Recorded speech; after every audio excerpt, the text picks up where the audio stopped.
Howdy! Welcome back to Season 3 of Pass It Back from the Transfers, a podcast started by transfers for transfers. This podcast was launched last year as part of the Transfer Student Program, a resource established for transfers to become better accustomed to Texas A&M. Every week, this podcast will be your number one resource for better acclimating to Texas A&M, and we'll discuss topics such as struggles, campus resources, experiences, and so much more. This week, as I'm sure you might have noticed, we do have a new voice on the podcast. Hi, I'm Isabella. I'm actually the program assistant for the Transfer Student Program. We really wanted to squeeze this last episode in for you guys, so unfortunately, it is the end of the semester. The peer mentors were really busy, so they weren't able to be here for this podcast, and I'm filling in for them in the interim. That being said, I am super excited to be here with some special guests from the TAMU libraries. Would you both mind introducing yourselves to start us off? Howdy, I am Chance Medlin. I go by Chance the Librarian here on campus, and I am the Learning and Student Engagement Librarian. And my name is Jillian Eslami. I am the Student Engagement and Outreach Coordinator, and I go by FYE Jillian because in my former life I was a first-year experienced librarian, and yeah. Awesome. Thank you both so much, and thank you so much for taking the time to be here with us today. I really appreciate it. I know that students really appreciate it, so we're really excited about this. We're excited to be here. Could you tell us a little bit about whether or not the campus libraries offer the same services, if there's differences between the libraries? Absolutely. Most of our libraries offer all the same resources and services to all of our students. So if you're going to any of our libraries, you'll find our Ask Us desks. That's the first desk you see when you walk into any of our libraries, and it's where you can go to ask any questions that you have about anything. Get It For Me is a service that you can access through all of our libraries, but we have the business library, and that just means that's where business material lives. Medical Sciences Library, where a lot of medical science stuff lives. That's the collection, but all of the services and the resources that you would want to use are there in those ways for all of our students, faculty, and staff. All the study spaces, everything that you might need, all of our libraries offer that. Awesome. And how many libraries do we have on Texas A&M's campus? We have 5. And actually, I'm going to give you a caveat to everything I just said about everything being available at all of our libraries. Cushing Special Collections and Archives is probably the one place that doesn't necessarily have all of the same resources and services because it is our Special Collections and Archives, so their collection is different. It's not like you just go in there and you grab a book off the shelf or whatever. So, that has a different type of use case, but still a great place to study. We still have our Ask Us desk, and you can ask questions. And Cushing has a lot of our materials that are rare and kind of things that are exciting. There's a lot of really neat collections there that are internationally famous collections that they like to do exhibits to show off what we have. So I recommend folks to keep an eye out on emails and come see what we have at Cushing. Cushing also has the first edition of Game of Thrones, right? So they have a first edition of The Hobbit that George R.R. Martin kind of donated as our 5 millionth volume. And we have a lot of really cool Game of Thrones related things. So we have a lot of weaponry from the show that's Replica weaponry. Yeah, is what I was looking for. Thank you. But yeah, and we have a lot of the materials. We hold George R.R. Martin's materials, so we do get a lot of his manuscripts and things like that. So. Oh, awesome. Very cool. Do you guys have any advice on how to fit reading into a busy college schedule? Chance was like, you can take this one. I'm an avid reader. I read all the time, and I'm very busy. Not a student, but am a very busy person in general. I think just always having a book with you, whether that's in your bag, like a physical book, or on your phone. So when you are waiting in line or you're at the doctor's, you can always just catch a few pages there. I read every night before bed. It's part of my nighttime routine. It's how I unwind and everything. But when I get into bed, I usually, read for about 20 or 30 minutes. And sometimes that's just a few pages and sometimes it's a few chapters. It really just depends. And I think it's really important to fit in that kind of like recreational reading outside of your classes and everything, because sometimes your brain just needs a break. And even if you're reading nonfiction, it's just something that's not directly related to your studies, and it just can be good to help your brain reset and be more prepared for school the next day or next class or whatever. Audiobooks totally count as well. I also listen to audiobooks all the time. So I think just fitting it in where you can and not forgetting to do it. It's not, any less important than anything else. So when you can slip it in just a little bit at a time, I think that's the way to go. You don't have to carve out blocks and blocks of time. Yeah. For me, I read almost primarily audiobooks when I'm reading for fun. And so having Bluetooth in my car has been a game changer. But I love listening to books, having it on my phone, going for walks, and trying to fit it in when I'm doing other things that are in my busy schedule. So like I'm going for my walks, I can listen to my books at that time too. Do you guys have any audiobook recommendations? It's like asking my favorite child. Like the most recent ones are usually my favorites. Top of your list. Yeah. I just came back from like vacation, and I literally read like 4 books. Couldn't tell you what they are. It's okay. I have no recollection of what I read. That's not true. I do. But audiobook wise, it's so weird. Sometimes I read or I listen to audiobooks, and it's a book that I never would have read, like Right. physical book read. But for some reason, the audiobook, it's just like a style of book I wouldn't have read. Mm-hmm. I would recommend American Gods by Neil Gaiman audiobook, because it has a full cast. So it's not just one person reading the story and like doing different voices. Mm-hmm. It's a full cast of people. And it's so dynamic and it's so immersive. I love it so much. It's a good one. And I recently read, it's a series, the second one just came out, so I read the first 2, Amari and the Night Brothers, and then Amari and the Great Game. Those were good, Awesome. fun magic system. I'm a big audiobook person too. I like to listen to it while I work, and so I'm always looking for audiobook recommendations. Yes. Okay. Do you guys have any tips for reading textbooks more efficiently? So I will say that there's a really great guide on one of our academic partners, the Writing Center's website.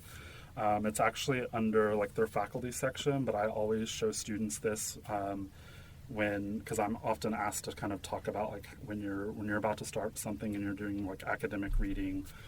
There's just a really great guide that kind of walks you through different best practices and tips. So I would highly recommend that, and I can share a link if you want that. But it's really, it kind of gets you to make the best use of your reading. And one of the tips that I think is helpful that I recommend when people are doing research as well is kind of keeping a journal, like a reading, like write down as you're reading, take notes. It helps you process what you're reading. It helps you think about it. And when you're researching, when you're doing searches, you can also do the same thing with writing down, like, this is what I've already tried. So if you've got 10 minutes now, and then 20 minutes later, that 20 minutes can be a lot more productive because you don't have to start at point A. You can go ahead and bounce back to C, and you don't have to recreate the wheel because you remember what you've done already. Yeah. And then I was going to add, I have a friend, I literally just texted her to find out what it was called, but she was in law school, she just finished and everything, but she always talked about a app that she used that would read her textbooks to her, and it's called Speechify. She highly recommends it, and it's just another way to take in the information, because sometimes reading it isn't always enough, right? Sometimes you need to listen and read, or just listen. It's not free, unfortunately. And there's some strategies in that guide that I was talking about that also kind of goes to that, or I think it even says, like, if you're struggling to kind of understand it, then read it out loud, and because it does engage different parts of your mind. So I think that app would be an awesome tool to Yeah. do that. She said, depending on, sorry, live texting at the moment. You're fine. Depending on the textbook, like especially if it's an e-textbook, sometimes the manufacturers will have a built-in like read aloud technology, and you just have to find the setting for it. So something to look into if you are using not exclusively ebooks, but with the packages that you're getting through textbooks and things like that. I know some of our ebooks that are available through the library's website. Some of the different vendors have that feature where I've noticed more and more where there's like a little button that has like looks almost like a speaker, and you can click on it and it'll start reading it to you. So that's cool. That's very cool. I guess I should have saved my audiobook question for this next part, but are you able to rent audiobooks from Texas A&M's library? Yes, you can. Audiobooks, we don't have like a specific section of audiobooks like some places do. We actually put them right next to the books that they're the audiobook of, and so that's the way they're organized is with the Library of Congress. So it would just be right next to the book, or right where the book would be, and you'll see it. If you're wanting to search to see if we have an audiobook of a particular thing, there's a way in our catalog to kind of select the format, and you can tell that like you want. They're going to be CDs, and so you could say like I want the CD that's a book, and it will pop up with what's available, and we can definitely help you at the Ask Us desk if you need help kind of doing that search. Awesome. Speaking kind of a little bit of Ask Us, can you explain the Get It For Me program to us a little bit?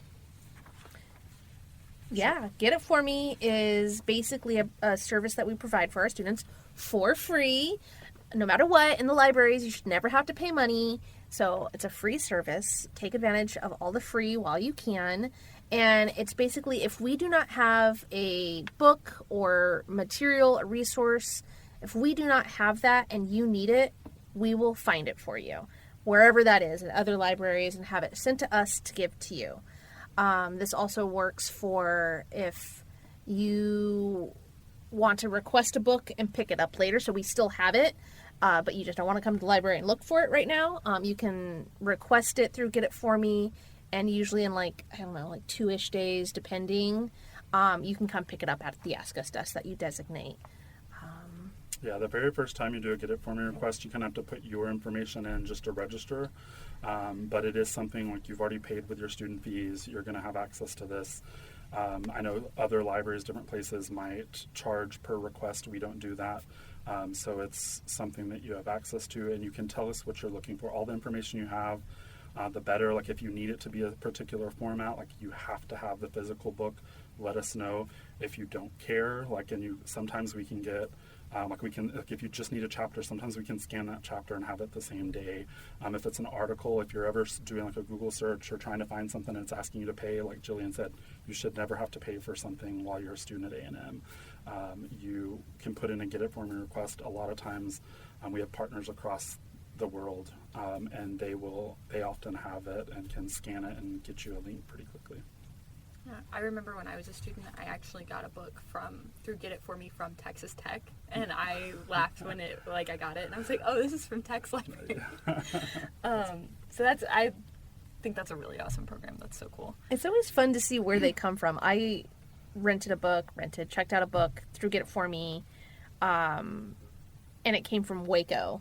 And I thought that was just, I don't know. It just seemed funny that Waco had it, but we didn't. Yeah. But also it was like a niche thing. It didn't really matter. But it's always fun to see where they come from. Yeah. I was processing one time, and it was coming from my hometown's public library. And it was like, it had like an old sticker in it from like when I was a kid, like that same logo that they haven't used in years. And like those nostalgia slapped me across the face. I was like, oh my gosh.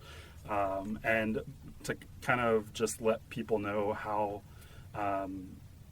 great that service is. One example, we had someone come in and they had seen something where they thought A&M had a copy of a particular thing. It was a very rare, it was basically like a Charles Lindbergh paper like thing, and turns out our book, we had a book that referenced what they were talking about, and so, but we, after some digging, we found that, I was like, oh, this exists in the Naval Academy and like the private biographer, and that's it. Like those are the only like copies in existence according to this. So we are going to try. And I was just like, and then I got an email a couple of weeks later. They're like, the Naval Academy sent me what I needed. And they were so excited. So that department is phenomenal here. We really go above and beyond many times to help our users get the things that they need. So you've got great access as a student here. Yeah, that's awesome. That is so cool.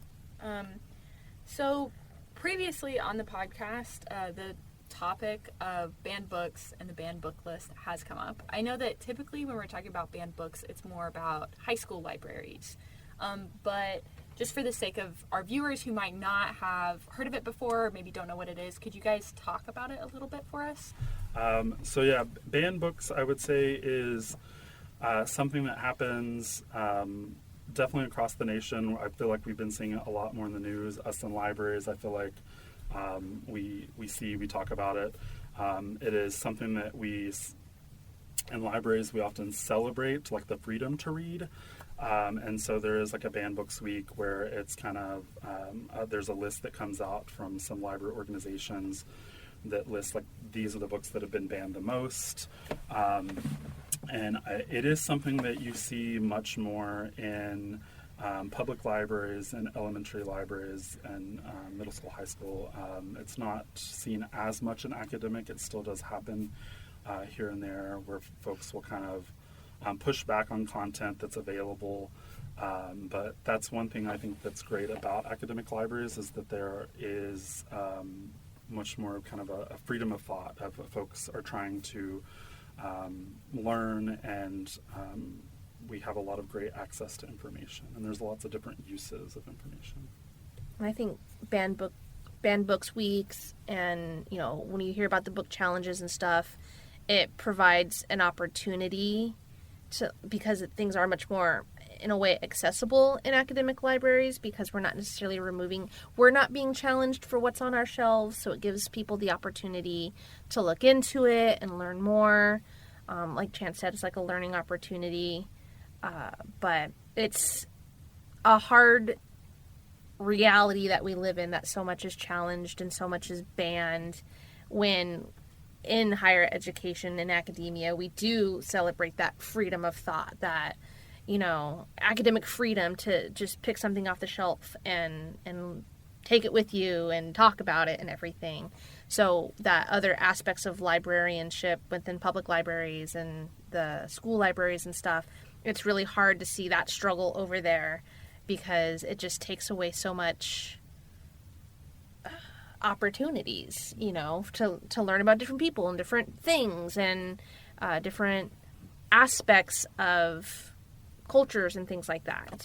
It's very sad. And I feel like a lot of the books that get targeted are often underrepresented populations, LGBTQ, African Americans. There's a lot of main characters that are like that seemingly seems to be the trend. Like we've got the data to back that up, where you can see that the percentage of books that are being protested or being banned are being asked to be removed. And we know how much representation matters, and so I think it's important to push back on that. And we, of course, like we've said, freedom to read what people want, but we know we understand the importance of access to information, that people can be seen, and what that can do for folks. Every now and then I think book banning has the opposite effect of where it creates, a spotlight on a topic or a title, and people actually flock to it to find out more. So it's like, I don't want to say it's not a good thing, it's not a bad thing, but it does kind of, it's funny how, especially the people that aren't banning books, like really do hype up and flock to the titles that are being banned, which creates that opposite effect, right? So instead of it being pushed away, shut away, put in a closet because somebody said it wasn't acceptable, now we're out there buying the books and supporting the authors and the artists and stuff like that. So I think that's a fun aspect of it, of kind of like, kicking it back and being like, oh, you said we can't read this? What happens when somebody tells you can't do something? Right. You absolutely want to do that now. Right. So I encourage you to look into books that have been banned, you know, check them out from your libraries, buy them from booksellers, and, you know, figure out what all the hype is about, and also make your own decisions. Don't let anybody tell you that this is banned and that means that you can't read it. You can still absolutely read it and come to your own conclusions. Awesome. This last question is, I feel like it probably has an obvious answer, but I'm going to ask it anyway. Do you think the libraries are vital to student success? Nah. Just kidding. Absolutely. Totally.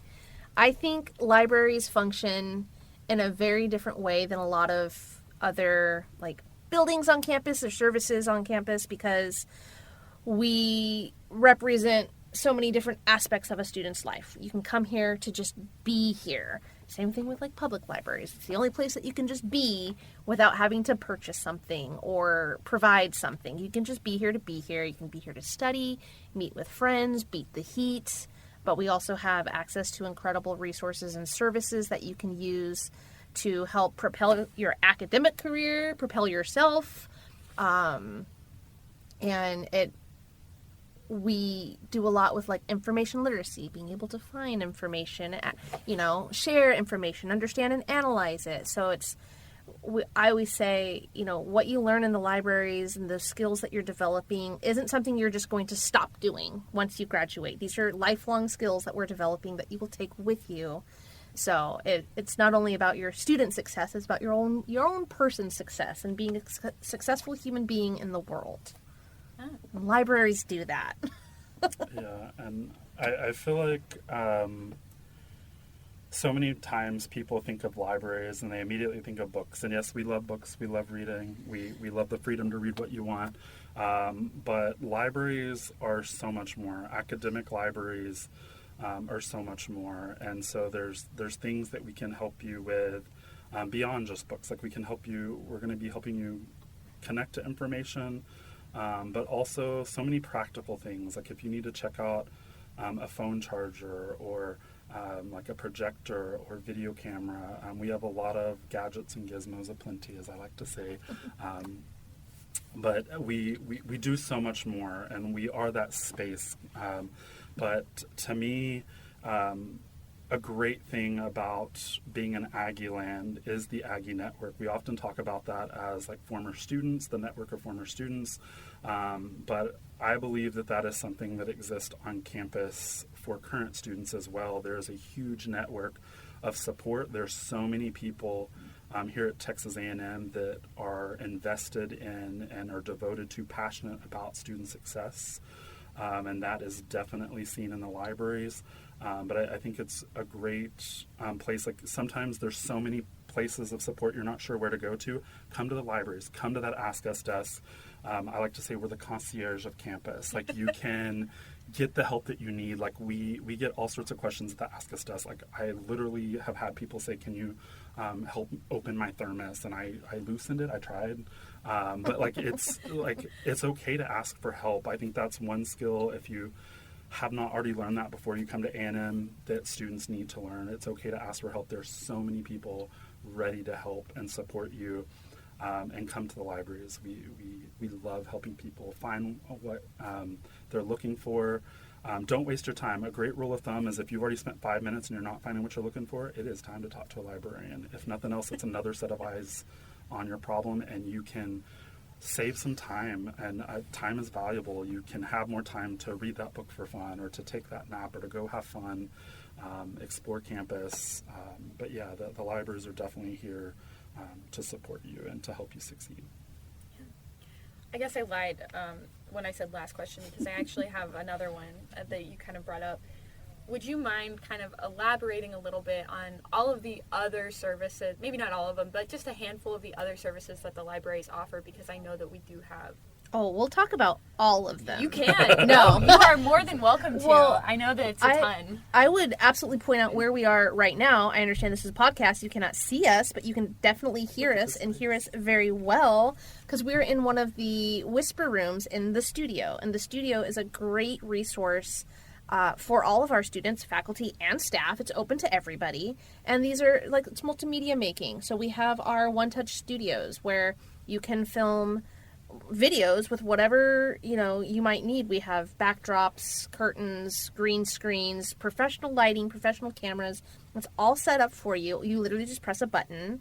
The whisper rooms are great for more than just podcasting. You do voiceover work. I did a lot of tutorial stuff in here during the pandemic because in my office, I thought it sounded great. All you could hear was the air conditioner. So this provided like that really nice quiet space, but we have lots of talented Aggies who bring in instruments and voice recordings, like anything you can do in here. We have the technology out in the editing labs to then whatever you've just created, you can now stitch it together and create your final product. And you don't have to do that all by yourself. You don't have to already have all of the existing knowledge to use all of this equipment because there's people here to help you. That we have people who work in the studio that are so good and amazing at what they do, and all you have to do is ask for help. And they're not going to do it for you, but they're definitely going to help you along the way and teach you the skills to edit your stuff or create your projects. So I would say I always plug the studio when I can. I mean, you're already using it, so you already know the great benefits of it. Yes. But the studio is great. If you've not checked it out, would recommend. It is on the 6th floor of the annex. And I said beyond books, and I mentioned a few things, but like we have calculators. I've seen like entire like finance classes come in, check out a calculator, go take an exam, and all come back together and bring them back. We have lots of different equipment that can help you oftentimes with class projects, and so like sometimes your professors are going to give you that flexibility to do a podcast or to create a video.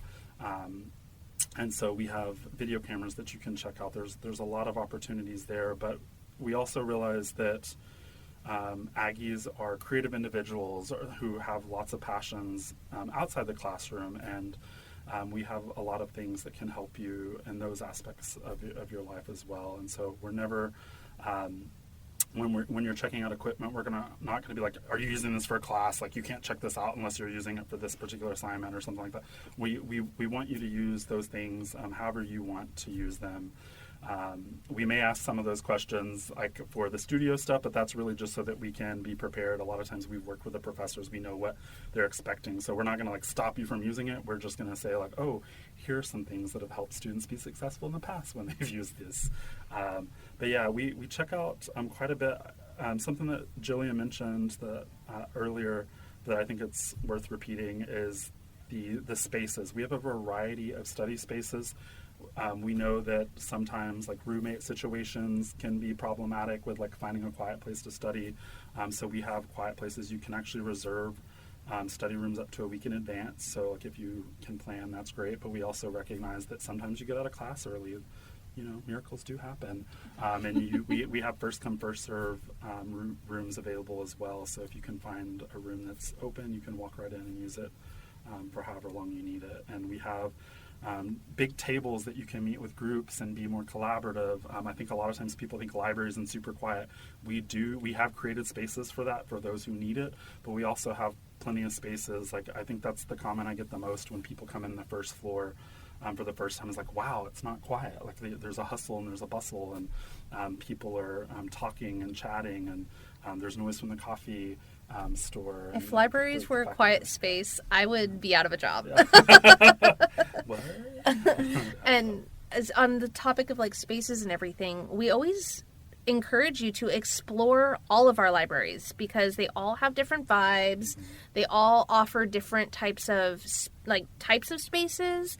And it's good to have like a few in your pocket of where you like to go, where you're going to be the most successful studying.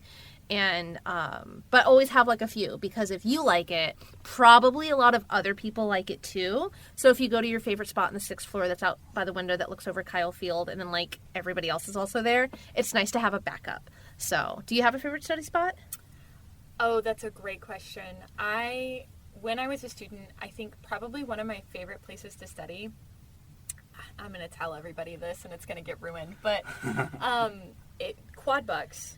I think it's the 4th floor above Quad Bucks has this huge window that looks out across campus, and it's usually quiet. During finals week, people do discover it, and it can get busy, but it's usually, like, most of the time I was the only one up there. And you get, like, this really great view of campus. And that was probably, I also loved coming to the libraries, and I would find some, like, table far away from everybody, and I would just post up there, and that was always great, too. I always loved that. What's your favorite place, Chance? So I have a lot because I've been here a long time. I've been here for almost 20 years now in Aggieland, so I have explored a lot, but I definitely recommend people do that. And as soon as you find, like, this is Chance's chair, guess what? It's also Jillian's chair. It's also Isabella's chair. Like, people find it. So I think the backup idea is a great thing. One of the newer buildings that I think they did a really great job designing a variety of spaces is the Innovative Classrooms building. Like, every time I walk around a corner, I'm like, oh, there's a new little nook, or there's a thing. There's some great views. There's little balconies you can go out onto. And I'm a spreader, so I like big tables that have outlets. And so there's a lot of places around campus that have that. And yeah, I would love to hear, Jillian, what your favorite. I think I know the answer, but I actually, weather permitting, I like to sit outside, and so I'll, like, try to find a bench. I like the benches over by the architecture building. Those are great. So if the weather is nice, I do like to sit outside and just enjoy. But inside, especially in the libraries, I like the individual study pods. So the Brody lounges are the ones that are kind of like maroon and white, like not clear, but like opaque white. And they're very self-contained while being open, so you still get that hustle and bustle. You still get that ambient noise, but you're by yourself, and you have got a footrest. I love the footrest. It has a footrest. It has outlets, so you can put, your laptop and stuff there. And then the next adjacent to that would be like the just general pods, and they're kind of like these S shapes, so they're like back to back. So again, they're still open enough to where you have that ambient noise, you have neighbors, but you're still very self-contained. And I like that kind of like solitude while being around people. Best of both worlds. Yeah, absolutely. Oh, actually, another one. The Liberal Arts Building has that stage in the back, and it looks out onto the architecture quad. That is a great place. That does seem like I've actually never spent like time just like hanging out over there, but really? That does seem like a good space. You're right. It's like if the weather's nice and you just want to sit outside and read, I think it's got a really nice atmosphere. There's usually people moving around, but they're not going to bother you. You can hear the birds. It's a really great place to just kind of sit outside. I do laps in that quad often, so you might see me going around. Yeah. It's a good place to walk around too over there. Yeah. Well, thank you guys so much. I appreciate you guys coming out. Is there anything that I didn't ask you that you maybe wanted to talk about or wanted to cover today? If not, that's okay too. I just always want to leave the space where people can say anything that they might not have gotten to. I don't think there were any questions you didn't ask or anything, but I think I'd just like to reiterate like how helpful the libraries can be, and to not be afraid of them or afraid to ask for help. It's literally our jobs is to help you and to answer questions. Like that's what we signed up for.